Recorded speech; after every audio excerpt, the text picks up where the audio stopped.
Kלים Perik Aleph Mishnah. The Mishnah now is going to list and detail a progression of tumas called tumas yotze alav migufoi. These are tumas that have emanated, come from the person himself, not tumas that he's picked up from outside. And the Mishnah is going to start off with the lowest level and build up till the highest level. As a tumas parashas min adam, there are 10 levels of tumas which emanate from the man himself. The lowest one is a mechusik kippurim. There are certain types of tumah that do not disappear from the person, even after mikveh and Erev Shemesh. They only disappear the day after Erev Shemesh, the next day, when he brings certain korbanos. They are, for example, Zov and Metzora. If a person has had mikveh and Erev Shemesh, but has not yet brought the korbanos, until he's brought the korbanos, he's called a mechusik kippurim, and he's a low-level tumah. Also b'kodesh, he is not allowed to eat kodshim meat, and similarly he's not allowed to walk into the Beis HaMikdash. But umuta b'tshuma v'masa, although tshuma masa are normally things, masa means masa sheni, although tshuma and masa sheni are things which must be eaten b'tara, a mechusik kippurim is not tomei enough to be also to eat tshuma and masa sheni. If he now becomes a tful yoim, that means his power of his tumah is slightly increased. He is now, was tummy, went to the mikveh, but hasn't had Erev Shemesh yet. Also b'kodesh uve truma. Now, not only is it also to eat kodshim, he's also to eat truma, because a tful yoim can't eat truma. Mutter b'maser, but he can still eat maser sheni, because it's only a full-blown tummy person that cannot eat Masa Sheni, but a Tful Yom can eat Masa Sheni. Chazali is Balkari. He now becomes a proper Tomei man. A Balkari is not an Avatuma, that's why it hasn't been mentioned in the Mesechta up to now. The Balkari is a Rishon Tuma, but he's a proper man who's Tomei. He is now also B'Shloshton. He's a Tomei man. He cannot eat Kodesh, nor Truma, nor can he eat Masa Sheni. Chazali is boil nidar, he now becomes a boil nidar. Now a boil nidar is higher than a balkari because a balkari is only a rishon tumah, and a boil nidar, as we saw earlier in the Perek, is an avatuma. So now, not only is he also to eat kodesh, truma, and masa sheni, he's also metame mishkav tachton ke'edin. He's able to be metame b'maga, and as we saw before, is able to be metame b'masa, but he has the added power. He can be metame mishkav tachton ke'elyon, which we explained in Mishnah Beis, but also Mishnah Gimel actually. Just to recap, Mishkav Tachton Kelim means Azov, Zov, and Nida, and Iledas are able to be Metame Kelim, which are royal in Mishkav or Moshev, by putting their weight on them and making them a full-blown Avatuma. However, a Boil Nida hasn't got the power to make them an Avatuma. When he sits on a chair or lies on a blanket, he makes that kli a Rishon L'Tumah. And that's called the Mishkav Tachton. Ka'elyon means the same way that a Zov, Zov, and Nida, and Iledes are able to be Metame everything above them,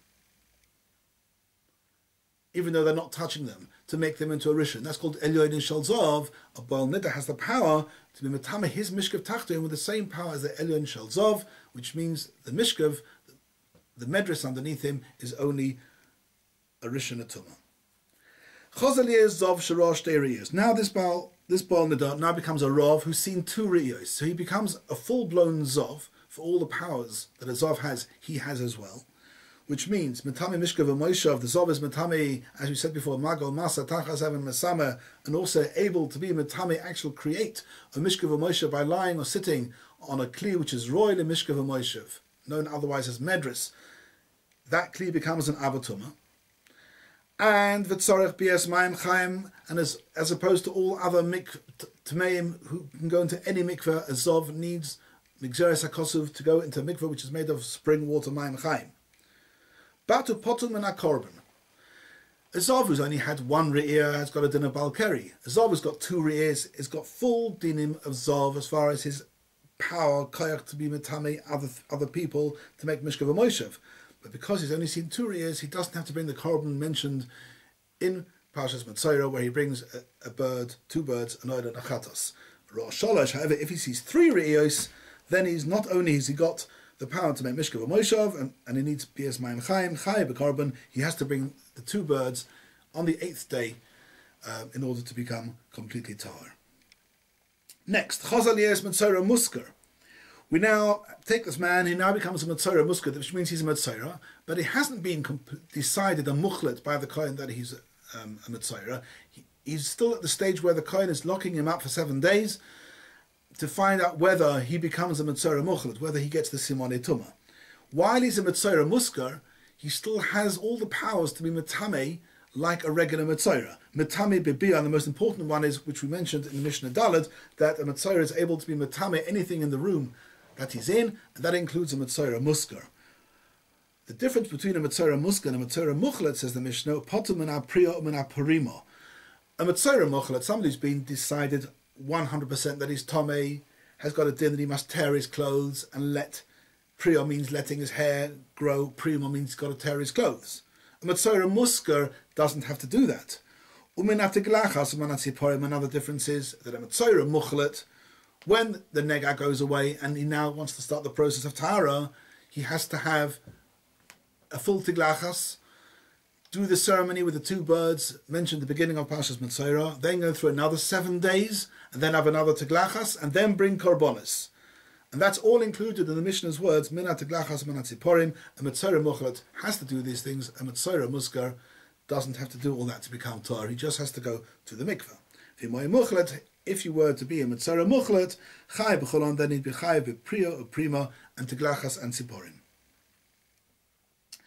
Now the Mishnah is moving on to the final ones, which are 2 types of aver menachai. When a person, chas v'shalom, loses an aver means a whole bone. A person's got 248 bones. If one of those 248 bones comes off his body with attached gidin and bosor, then that aver menachai is metame like a mace. But there's a difference. And the Mishnah is going to tell us there are 2 levels of Eva Menachai. Pirash mimenu Eva she'ein olav bosor koroi. If an Eva comes off his body and there isn't enough bosor, and the Mishnah will explain at the end of the Mishnah what is called bosor koroi, then metame b'magav amasa, that Eva is metame b'magav amasa, whether you touch it or whether you move it without touching it. Ve'eina metame b'oil, but the Eva, because it hasn't got bosor koroi, does not have enough power to be metame b'oil. If there is enough bosor koroi, then it's got the full din of a mace. Metame b'maga uva masa uva oihel, just like a mace sholem.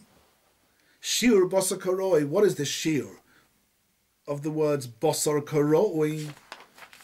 Kedei lahalos arucha, enough for it to have healed. If this ava would be reattached to the person, is there enough meat which would be able to regenerate and heal? Then that's called bosor koroi. If there isn't, it's einol of bosor koroi. Rabbi Yehuda Aimer says the shear is a bit different. In Yesh b'mokem echad, you look at the meat which is attached, and you say, is there enough here kedei lahakifoi b'chut erev, that you can slice this meat into thin strips? The thickness of each strip has to be the size of a chut erev, the thread of the weft which runs through the shasi. If you then have enough of these thin strips and it would be able to go round the whole aver, then you know yesh by lahalas arucha, that's called able to re-heal, to regenerate, and then you have bosor koroi, and the aver is metame b'maga uva masa uva oil.